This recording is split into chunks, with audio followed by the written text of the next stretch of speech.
Baik, Dulur Victor, alhamdulillah, semua alhamdulillah. Hari ini kita akan mengaji bersama guru kita di ngaji Katresnan, yang pastinya bersama Bapak Dr. Kiai Haji Ilhamullah Sumarkan MAG. Beliau adalah Ketua LDNU Jawa Timur, dosen di Universitas Islam Negeri Sunan Ampel Surabaya, Ketua Lembaga Dakwah Khusus Majelis Ulama Indonesia. Dulur Victor, saya Ishak. Nanti Anda juga bisa bergabung dengan kami di 081 234 939390, atau Anda juga bisa mengikuti ngaji hari ini melalui Instagram Radio El Victor. Tulis saja Radio El Victor. Pada hari ini insya Allah beliau akan menyampaikan dengan topik yang menarik ya. Topiknya adalah berkorban cinta demi cinta. Beliau sudah hadir di studio. Dulur El Victor, mari kita sapa bersama. Assalamualaikum warahmatullahi wabarakatuh, Yai. Waalaikumsalam warahmatullahi wabarakatuh. Alhamdulillah. Bagaimana kabarnya, Yai? Iya, alhamdulillah. Mudah-mudahan semuanya baik dan barokah. Amin, amin, amin ya rabbal alamin. Yai, mungkin ada informasi mengenai kaplingan Subrika itu masih ada? Iya. Ya, tetap yang jelas kita ini semuanya karena memang belum tuntas sampai sekarang untuk pembebasan tanah, peluasan itu. Tentu kita masih berharap itu terus dari para jamaah, ya ada titip 5 juta berapa. Cuman memang minggu-minggu ini kita lagi fokus pada ini korban ini, pengumpulan kita korban ya. Itu tadi dari jamaah ada yang dititipkan di sini, di masjid ini dari luar, maksudnya tidak dari kampung. Ya itu ya, kita terus menggali untuk kepentingan masjid dan kepentingan jamaah terkait dengan korban itu. Monggo yang utamanya yang mau ikut menitipkan kapling surga itu di Masjid At-Taqwa masih dibuka semuanya. Terima kasih, dan kita sekarang melanjutkan ke tema kita pagi hari ini. Assalamualaikum warahmatullahi wabarakatuh. Bismillahirrahmanirrahim. Alhamdulillahirabbil alamin, wassalatu wassalamu ala asyrafil anbiya wal mursalin wa ala alihi washabbihi wa dzurriyyatihi ajmain, amma ba'd. Faqad qala ta'ala, a'udzubillahi minasyaitonir rajim, lan tanalul birra hatta tunfiqu mimma tuhibbun. Shadaqallahul azim. Kaum muslimin, pendengar dan pengagum cinta ngaji Katresnan Radio El Victor di mana saja berada, ingkang dirahmati dan diberkahi Allah. Alhamdulillah, kita bersyukur atas semua nikmat-nikmat yang diberikan dan dicurahkan oleh Allah kepada kita. Utamanya pagi hari ini alhamdulillah kita bisa berinteraksi, berkomunikasi melalui El Victor ini, juga gambaran kita punya kesempatan dan diberi kesehatan oleh Allah. Supaya tidak salah paham maksud daripada berkorban cinta demi cinta itu ya Allah, perlu dijelaskan itu. Jadi gini, dalam kehidupan ini yang kita cinta itu kan banyak hal, bukan hanya satu. Itulah ya. Cuman di antara sekian itu nanti kan ada tingkatan-tingkatannya. Ya, pada saat tertentu mana yang lebih utama didahulukan, pada saat tertentu mana yang belakangan, kan gitu toh. Nah itu. Nah, dalam hal berkorban cinta demi cinta itu artinya adalah sesuatu yang kemungkinan kita cintai, yang kita senangi, itu suatu saat harus dikorbankan demi untuk yang lebih tinggi yang kita cintai. Masya Allah, dikorbankan ya? Iya. Ya contoh, kita banyak orang itu senang kepada harta. Iya kan? Senang nanti kepada harta, baik itu senang yang bersifat lahiriah atau bersifat batiniah. Artinya lahiriah itu senang sebatas dunia, tapi kalau bersifat batiniah itu senang itu dalam arti bagaimana yang kita cinta itu sekaligus juga nanti dia bisa mengikuti kita ke akhirat, kan itu toh. Nah, seperti halnya kita senang harta, cinta harta. Nah, biasanya sesuatu yang kita senangi, yang kita cinta itu kan agak berat kalau itu dikorbankan atau disedekahkan, kan itu maksudnya gitu tuh. Tapi dalam rangka untuk meraih cinta yang lebih utama lagi, lebih tinggi, maka kita korbankan yang kita cintai itu demi yang cintai lagi yang berikutnya. Nah, dalam kehidupan rumah tangga itu aplikasinya jadi gini. Ini tema ini tentu berangkat dari peristiwa korbannya Nabi Ismail dan Nabi Ibrahim. Ya, Ismail yang dikorbankan, yang melakukan penyembelihan korban itu adalah Ibrahim, ya, atas restu juga dengan istrinya itu. Perintah Allah begitu. Nah, ini kan gambaran sebetulnya Ibrahim itu kan cinta sama Ismail. Itu ya kan? Cinta sama Ismail. Ya, betapa enggak cinta, memang itu dalam hidup itu perjalanannya itu kan memang salah satunya waktu itu yang diinginkan kan punya keturunan gitu loh. Sampai supaya punya keturunan itu kan diantaranya Sarah itu merelahkan supaya Ibrahim menikahkan gitu lagi kan dengan Hajar itu.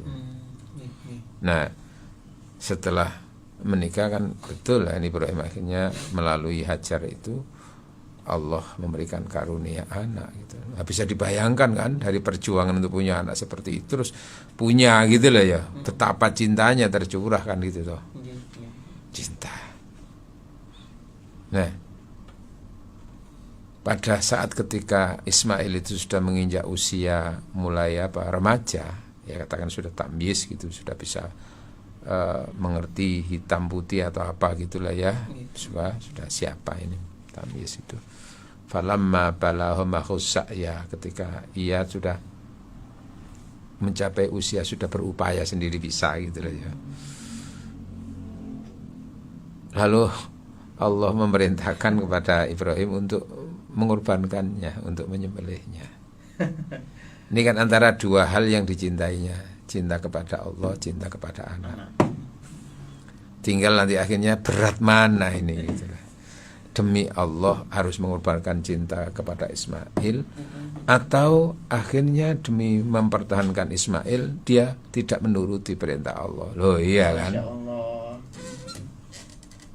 Maka Ismail itu dikorbankan yang dicintai kan itu.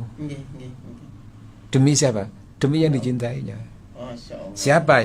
Yang lebih tinggi adalah Allah. Nah, itu sebagaimana juga ikrarnya Ibrahim sendiri, inna sholati wa nusuki wa mahyaya wa mamati lillahi rabbil alamin la syarika lahu wa bidzalika umirtu wa ana awwalul muslimin. Salatku, wa nusuki ibadahku, wa mahyaya hidupku, matiku, semuanya lillah, untuk Allah. La syarika, tidak ada yang menyekutu, tidak ada yang menyamainya. Bidzalika, karena itu aku diperintah untuk pertama kali orang menjadi orang yang berserah diri, awal muslim. Nah, itu kan lalu dibuktikan di situ, di antaranya itu. Dan itu juga akhirnya menjadi dokumen penting di dalam sholat yang harus juga kita dibaca oleh siapapun orang Islam. Di takbiratul ihram kan ada begitu. Iya, di iftitahnya itu di situ. Menggambarkan falsafah malah yang sangat dalam tentang apa itu, tentang mengorbankan cinta demi cinta yang lebih tinggi. Nah, jadi apa itu Ismail yang dicintai itu dikorbankan demi untuk mendapatkan cinta yang lebih tinggi, yaitu apa? Cinta kepada Allah. Di situ lalu Allah menguji Ibrahim itu, setelah saya kasih anak, kemana dia lebih tinggi, mana perhatiannya, kepada anak atau kepada aku yang memberinya? Tapi ujian itu sangat besar, itu bisa dilakukan. Makanya apa itu kan dinyatakan itu bahwa betul-betul qad saddaqta ru'ya, betul-betul engkau membuktikan mimpimu, pengetahuanmu tentang pengorbanan itu. Ini adalah apa? Ini adalah ujian yang balaun, ujian yang sangat besar. Ya gitu loh ya. Dilakukan itu. Nah, dalam konteks kehidupan sehari-hari kita ini kan yang kita cinta itu hanya. Nah, kadang-kadang demi untuk salah satu cinta itu mengorbankan cinta yang lain. Nah, dalam kehidupan rumah tangga ini kan juga begitu. Diajarkan kita itu untuk berkorban demi yang dicintainya. Dalam hal ini apa? Mengorbankan kepentingan individu seorang suami demi cintanya kepada istri. Sebagaimana kepentingan individu istri yang disenangi itu juga diorbankan dalam rangka untuk meraih cinta yang lebih tinggi, yaitu cinta dengan suami. Berkorban itu namanya berkorban cinta demi cinta. Contoh ya tadi itu, korban itu kan upaya yang dilakukan oleh siapapun untuk semakin dekat dengan yang dituju tadi itu. Ya kan, itu upaya atau menafkahkan sesuatu, ya, atau membelanjakan sesuatu dalam rangka untuk mencapai kedekatan dengan yang dicintainya. Nafkah itu kan, Bu. Makanya di Al-Quran surat Baqarah itu kan dinyatakan lan tanalul birra hatta tunfiqu mimma tuhibbun. Kamu belum memperoleh tingkatan kebaikan yang sangat tinggi nilainya kecuali kamu sudah mau mendermakan ma tuhibbun, sesuatu yang kamu sukai. Masya Allah. Iya kan?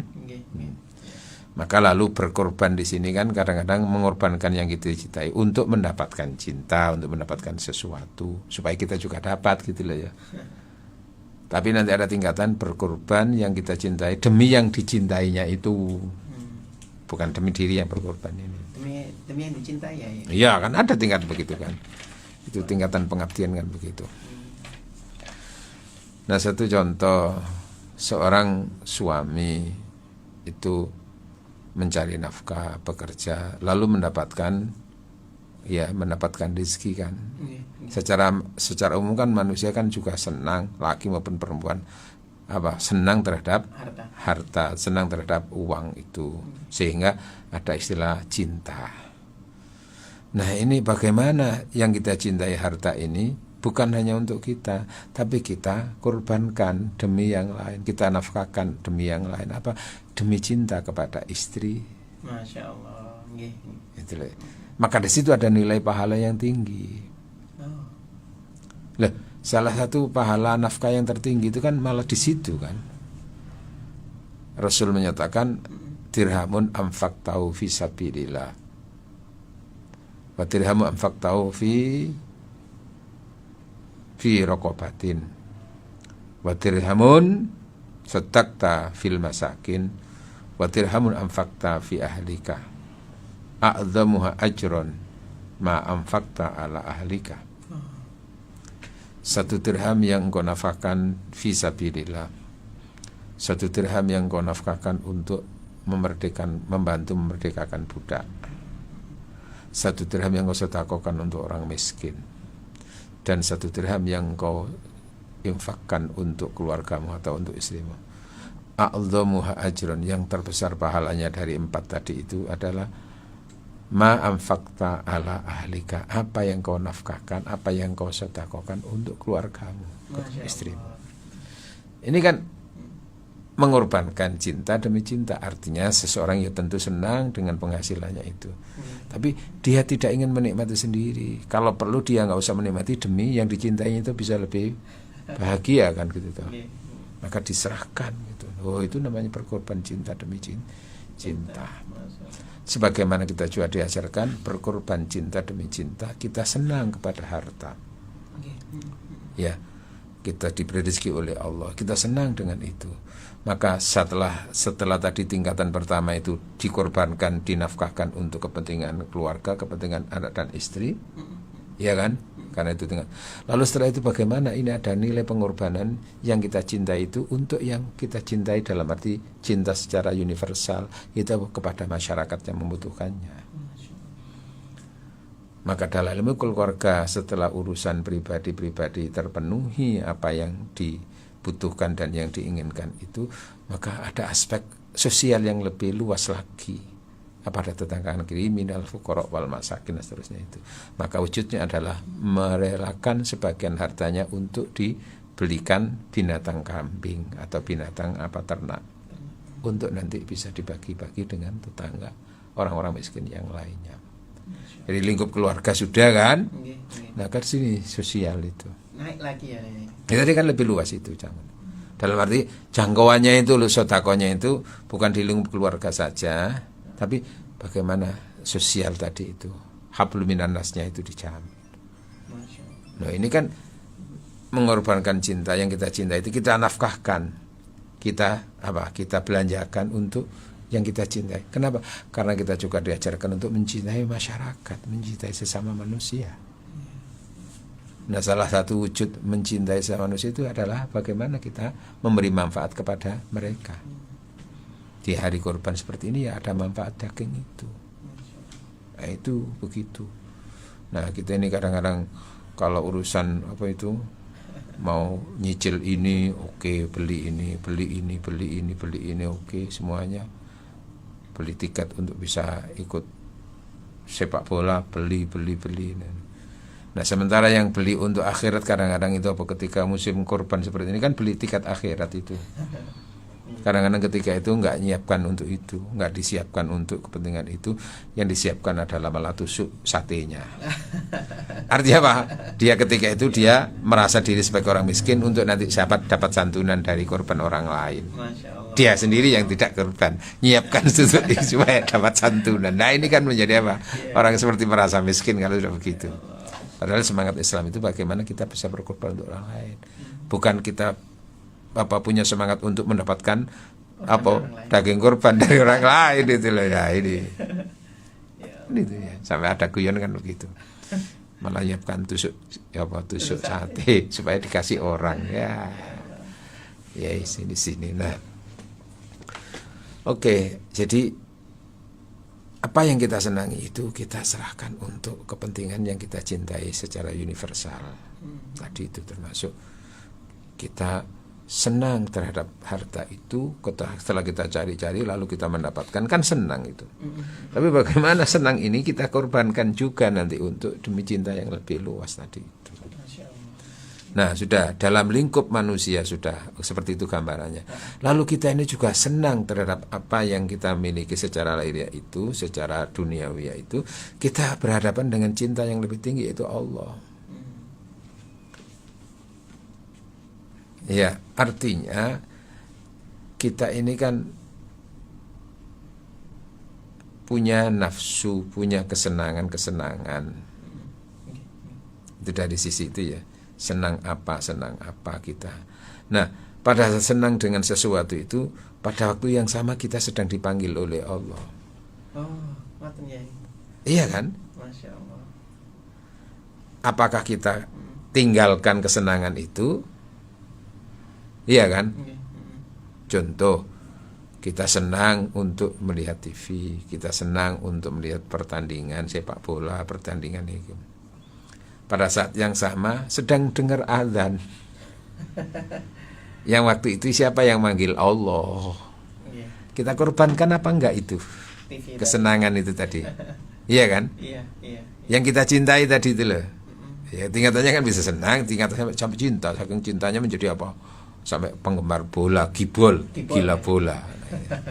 Nah ketika itu terus kita dipanggil oleh Allah, ayo kita korbankan nggak kesenangan itu demi.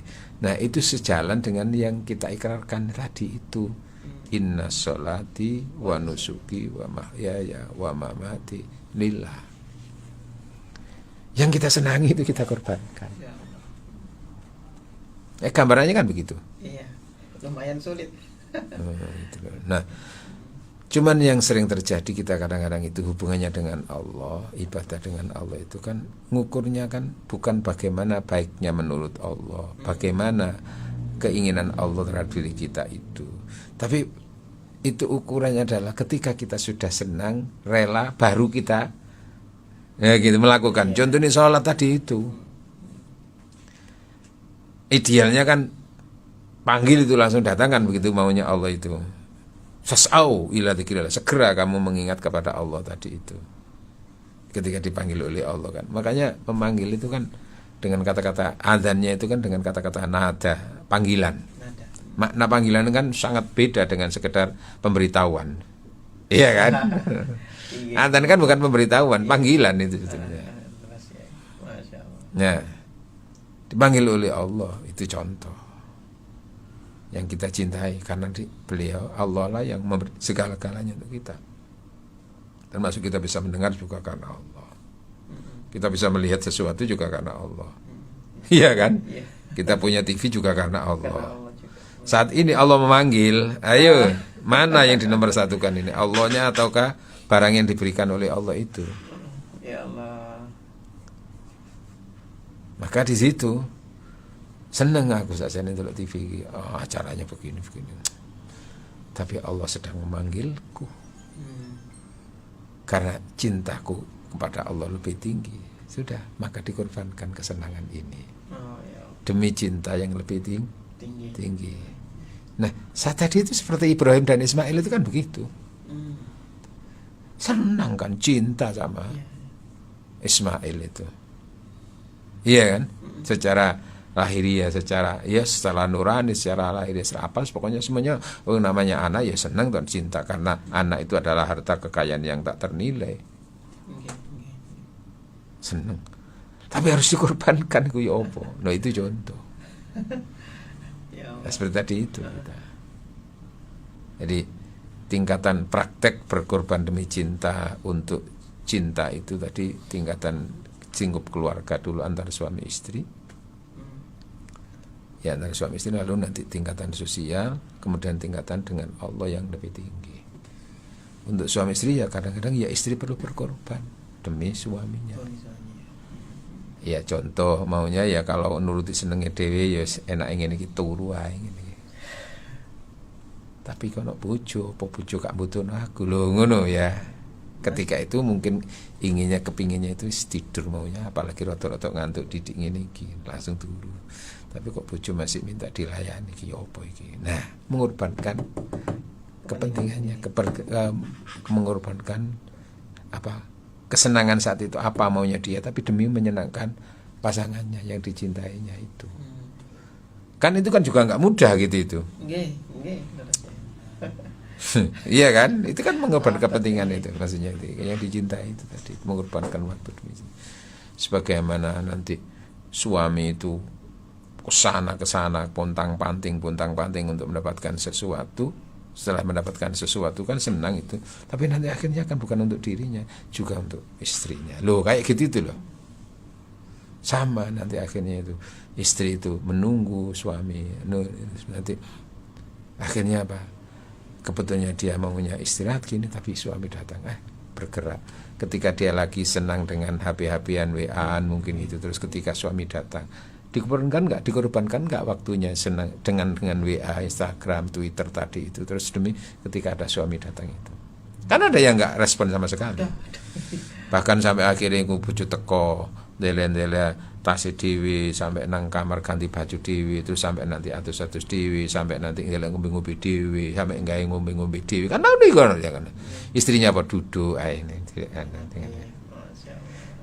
Iya ini kan sudah menggambarkan gradasi cinta tadi itu sudah.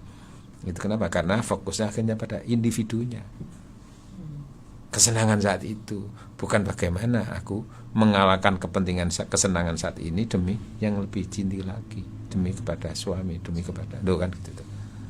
Makanya kan sampai ada ukuran itu apa, istri solihah, istri yang baik itu adalah tidak akan pernah tidur sebelum suaminya tidur. Loh, contohnya gitu loh. Kalaupun dia harus lebih tidur karena mungkin dia belum sempat istirahat, paling tidak minta izin, Mas, aku mau izin tidur dulu ya, aku ini menyampaikan alasan. Itu kan lebih bisa diterima daripada moro-moro wis ngorok ngono. Koyok kan dibojo era iki lho. Ngene kan gitu kan? Iya kan? Jadi apa tidak akan sebelum suaminya tidur.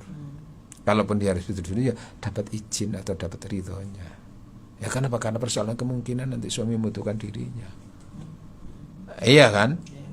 Sehingga juga berikutnya lagi istri solihah tidak akan tidur sebelum yang bangun-bangun ditidurkan. Maknanya kan banyak itu. Termasuk anaknya ditunggu tidur dulu. Supaya tidur dulu kan, baru nanti tidur bersama dengan suami, kan begitu. Kalau sempat dia menidurkan anaknya sehingga tidur, ya dapat bisa sempat karena masih ada yang masih bangun, ya itu suami lah, ya kan. Ini hubungannya dengan tadi itu, mengorbankan apa yang disukai, yang dicintai demi yang dicintainya. Nah, yang tertinggi lah akhirnya adalah bagaimana suami istri itu membangun kebersamaan cinta tadi itu dalam rangka untuk meraih cinta yang lebih tinggi, yaitu cinta kepada Allah. Suami istri, Dek, sekarang ini kita lagi enak tadi lungu-lungu, sekarang azan, ayo sholat jamaah. Ini kan panggilan Allah. Inna sholati wa nusuki wa mahyaya wa mamati. Kalaupun sekiranya tidak memungkinkan, ya bapak bagi tugas, ya sudah, aku tak jamaah adik sama di rumah karena nunggu ini. Oke, lo di situ maka bisa berlaku sholat wong wedok di rumah lebih baik daripada di masjid ketika seperti itu. Oh, gitu. Iya kan, begitu tuh. Tapi secara umum kan sebisa mungkin kalau bisa bersama-sama tadi itu ke masjid atau berjamaah tadi itu. Tapi karena ini mungkin kalau bersama-sama berjamaah lalu ada anak tadi yang masih balita, yang masih umur 2 tahun perlu penjagaan, ditinggal sholat engko nak khawatir melayu ngeloyor kecekurkut, apa? Maka ketika itu mungkin akhirnya salah satunya yang berjamaah atau salah satunya yang ke masjid atau apa dulu, baru gantian bisa begitu. Allah juga memaklumi begitu itu. Tapi kalau keduanya nggak ada respon sama sekali, kurung ada nih, podo karo-karo ngarep TV, apa timbek TV pada saat dan ket mau, bareng. Iya. Ketika itu berarti sama-sama mengabaikan cinta yang lebih tinggi demi kesenangan bersama secara lahiriah tadi itu. Dong ini kan ya kayak gini. Kalau sholat di songko, itu tanggung gitu loh. Sinitrone bareng kurung mari ya. Cik panjang waktu dia. Ya, itu tadi berkorban cinta demi cinta yang lebih hakiki, cintanya kepada Allah. Nah, Ismail Ibrahim itu menggambarkan seperti itu. Masya Allah. Nah, tingkatan keluarga ya tadi Ismail, Ibrahim, Hajar, apa semuanya sama-sama mencintai, tapi demi Allah tadi itu. Nah, Allah tentu intinya itu ada pelajaran, Allah itu tidak ingin mengorbankan manusia. Nggak. Maka Allah tidak rela untuk supaya manusia itu harus disembelih, dikorbankan demi cintanya kepada Allah. Karena Allah menghargai manusia, maka diganti dengan kambing. Tapi itu semata-mata untuk membuktikan seberapa kekuatan cintanya kepada aku. Ternyata lulus dia. Inna hadza lawal bala'ul mubin, ujian yang berat itu, tapi dia betul-betul sukses. Iya kan? Iya. Maka Allah memberikan penghargaannya. Jadi Ismail itu tidak disembelih tapi diganti dengan kambing. Ya. Lalu apa? Dari praktek seperti itu lalu akhirnya Ibrahim itu mendapatkan gelar Khalilullah. Ya Allah. Kekasih Allah. Kenapa? Karena dia rela mengorbankan yang disenanginya demi yang lebih tinggi, lah itu Allah tadi. Maka Allah memberikan gelar Khalilullah itu di situ. Ya Allah. Padahal itu apa namanya itu perintahnya itu tidak logis ya. Iya ya tadi itu. Iya. Sehingga kadang-kadang kalau sudah cinta itu udah nggak ada pilihan. Apa yang dikehendaki yang dicintai itu dilakukan. Kenapa? Karena itu Allah. Karena tidak logis bagi ukuran manusia. Ya. Tapi kalau itu sudah Allah yang menentukan mau apa. Wong yang punya segala-galanya. Akhirnya jadi logis juga, miliknya Allah kita semuanya itu. Logis kan? Tapi ya ternyata secara logis juga Allah hakikatnya tidak ingin manusia dikorbankan demi Allah, itu tidak ingin. Tapi apa? Akhirnya Allah mengganti dengan binatang. Tapi di situ sudah dapat nilai gitu. Nah, binatang, kenapa diganti dengan binatang? Itu juga menggambarkan dalam diri setiap manusia itu ada unsur-unsur sifat kebinatangan. Masya Allah. Maka makna daripada itu adalah manusia supaya dekat dengan Allah, bagaimana harus dibasmi sifat-sifat kebinatangan itu yang dikorbankan. Ingin menang sendiri, tidak mau tata aturan hukum apa semua itu kan di dalam dunia binatang nggak ada aturan-aturan hukum itu. Itu sifat-sifat binatang ya. Iya kan? Yang gitu ada di ya. dalam Iya. manusia. Ya hidup itu hanya nafsu, ukurannya itu perasaan, itu nggak ada akal kan di situ. Iya kan? Nah, di situ bagaimana nafsu yang ada dalam diri manusia itu bisa dikendalikan oleh aturan-aturan Allah. Ya. Di situ kan manusia kan juga punya nafsu, bagaimana binatang punya nafsu. Tapi kalau binatang punya nafsu kan nggak ada aturan, nggak ada halal haram, betul. Ya. Nah, maka manusia ini punya nafsu, ada unsur kebinatang. Maka bagaimana ditata? supaya tidak seperti binatang. Maka ketika orang hidup itu nuruti nafsunya saja tanpa aturan-aturan, sehingga utamanya hubungannya dengan persoalan biologis, persoalan seks itu kalau tanpa aturan sebagaimana diatur oleh Allah, maka akhirnya dia melanggar, ketika itu jatuhlah derajatnya seperti binatang. Maka muncul pertanyaan, mengapa berzina itu haram? Karena itu cara binatang. Betul? Ya, betul ya. Itu. Maka sampai karena secara binatang seperti itu, ada orang kok laki perempuan hidup bersama dalam satu rumah tangga tanpa ikatan pernikahan, kumpul kebo loh, gitu loh ya. Ini yang harus dikorbankan, itu sifat kebinatangan itu, dalam rangka untuk memperkuat sifat malaikatnya dalam diri kita, dan kita mengambil sifat Allah tadi itu, cinta kepada Allah, dikorbankan sifat kebinatangan dalam rangka untuk meraih cinta Allah. Yang lebih tinggi. Ya, pergi ke Pondok Jati beli kurma paket baju dikirim ke Jakarta. Ya, maksud tadi ingin berlama-lama, namun waktu juga yang mutasi pertemuan kita. Yap. Yai, kita akan lanjut lagi ya, setelah jeda berikut ini.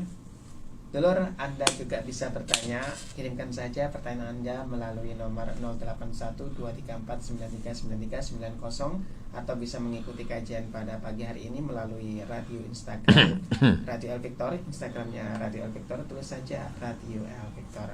Kita akan kembali setelah jeda berikut ini.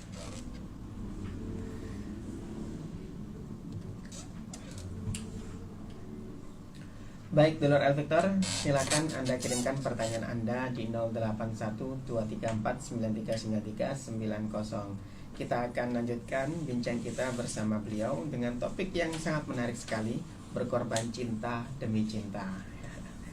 Baik, ada pertanyaan sudah masuk, Yai? Monggo.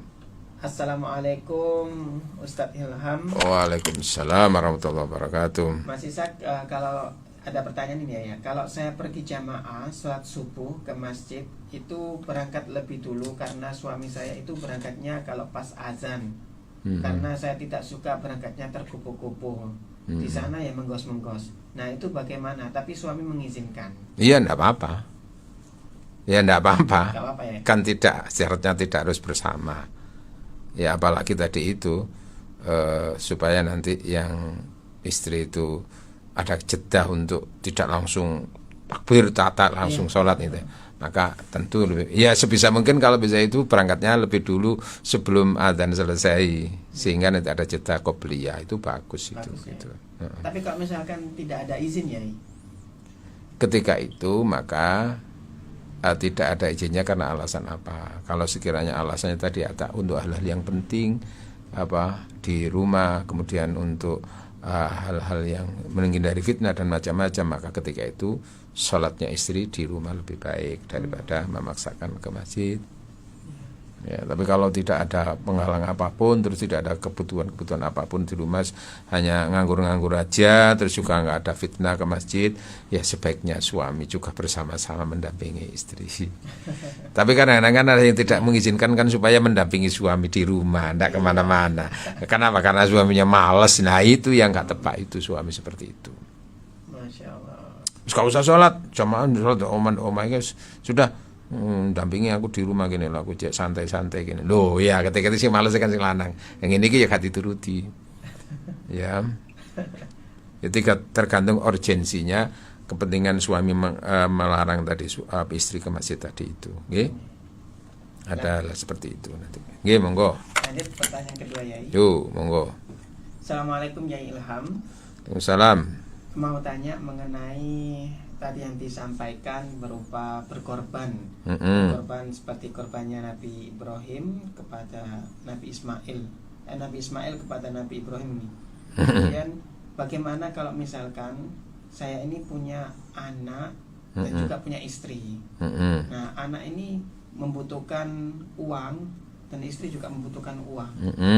Yang saya punya ini kapasitas uang saya ya cukup untuk keluarga, untuk istri saja. Nah, ini bagaimana, Yai?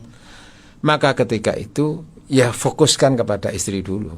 Tadi kan sudah saya sampaikan tingkat lingkup keluarga dulu yang bersifat wajib tadi itu dipenuhi.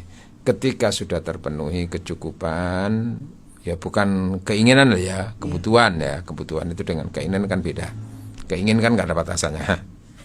Kalau kebutuhan ya sesuai dengan kebutuhan itu. Sudah cukup. Lalu di situ baru berpikir kemungkinan kalau ada kelebihan baru berpikir untuk sosial yang lebih luas. Ya termasuk berkorban tadi itu. Jadi mensejahterakan keluarga terlebih dahulu. Iya, ya mencukupi kebutuhan keluarga lah istilahnya gitu. Jangan sampai diserahkan kepada yang bersifat umum, tapi untuk anak istri sampai kelaparan, sampai kekurangan, nah itu yang tidak baik. Karena itu tadi kan sudah dikatakan nafkah terbesar pertama adalah seorang suami kepada istri, karena itu bersifat wajib. Setelah itu cukup urusan kebutuhannya, ya baru nanti berpikir ke luar, ya gitu lah, termasuk sing tadi itu. Jadi cukupi dulu rumah tangga, keluarga, kebutuhan anak tadi itu. Kalau belum ya sudah, mohon ampun kepada Allah atas ketidakmampuan untuk berkorban tadi, lalu juga mohon diberi kemampuan suatu saat untuk gitu nggih. Pertanyaan terakhir ya, ada telepon, kita Monggo. angkat telepon. Monggo. Nggih, assalamualaikum. Waalaikumsalam warahmatullahi wabarakatuh. Nggih, Bu.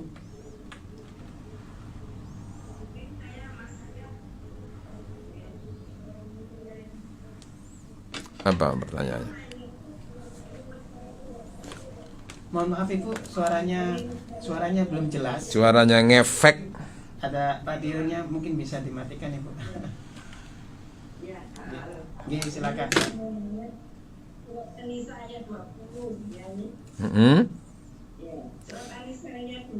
itu kan dikatakan, jika kamu ingin melanjutkan istrimu dengan istri yang lain, dan kamu tidak memberikan kepada seorang adalah mereka yang sama, maka jangan kamu mengambil kembali sedikit pun harga mereka. Ini yang dimaksud dengan data yang ayat. Nggih. Akan harta keluar ini, akan harta berubah seperti emas atau pelangi. Ya, Nggih. memang ya dari yang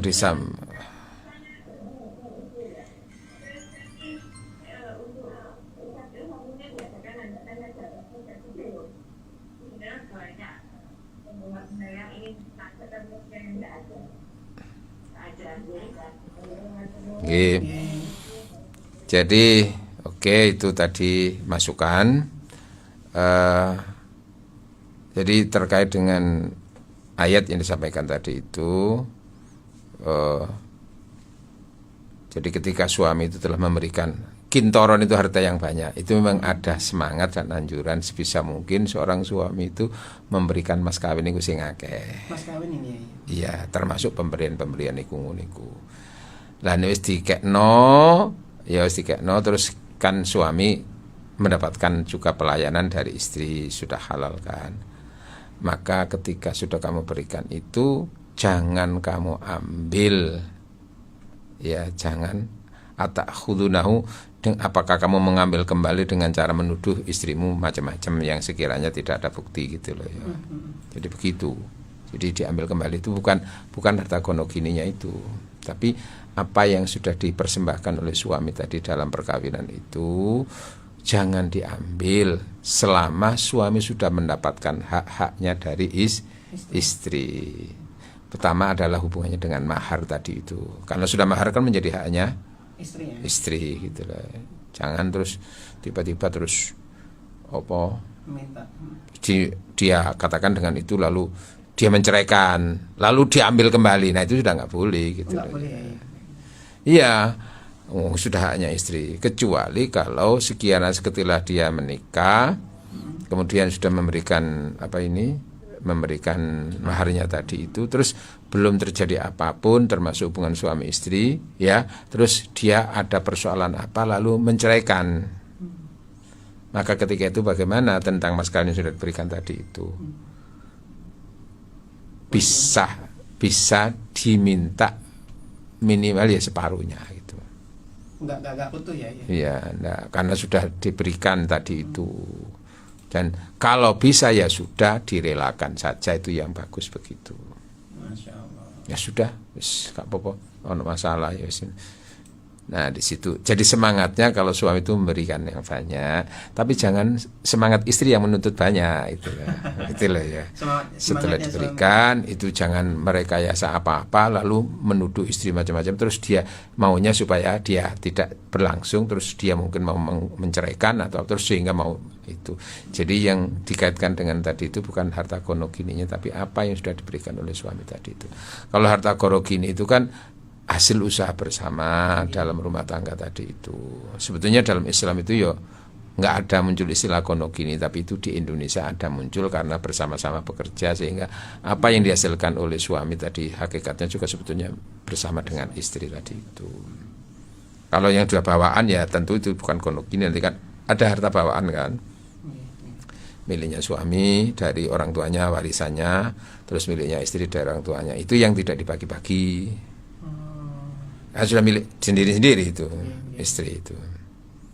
Nah, terus yang dihasilkan bersama, bekerja bersama lalu menghasilkan, nah itu bisa dikatakan gonogin itu di situ. Itu harus dibagi dengan rata ya kalau misalkan. Ya, ketentuannya sesuai dengan bagaimana saham daripada suami istri tadi itu. Ya memang ada kecenderungan itu bagi bersama.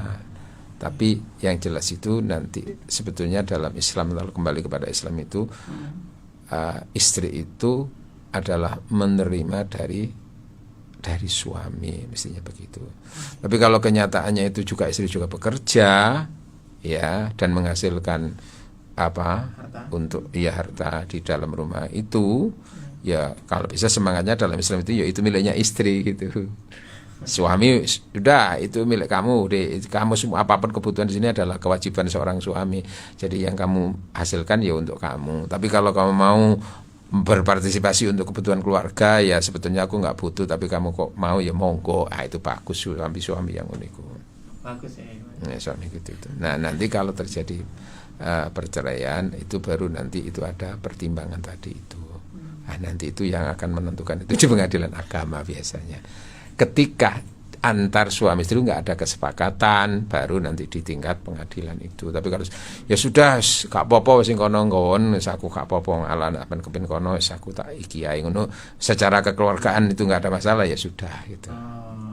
Gitu ya. Baik. Baik ya. Oke. Ya, apa yang kita perbincangkan pada pagi hari ini semua ada manfaatnya dan diridhai Allah Subhanahu wa ta'ala. Yang jelas insya Allah kita akan bertemu pada waktu dan kesempatan yang sama minggu depan, Sabtu depan. Ihdinas siratal mustaqim, wallahul muwaffiq ila aqwamit thoriq. Assalamualaikum warahmatullahi wabarakatuh. Waalaikumsalam.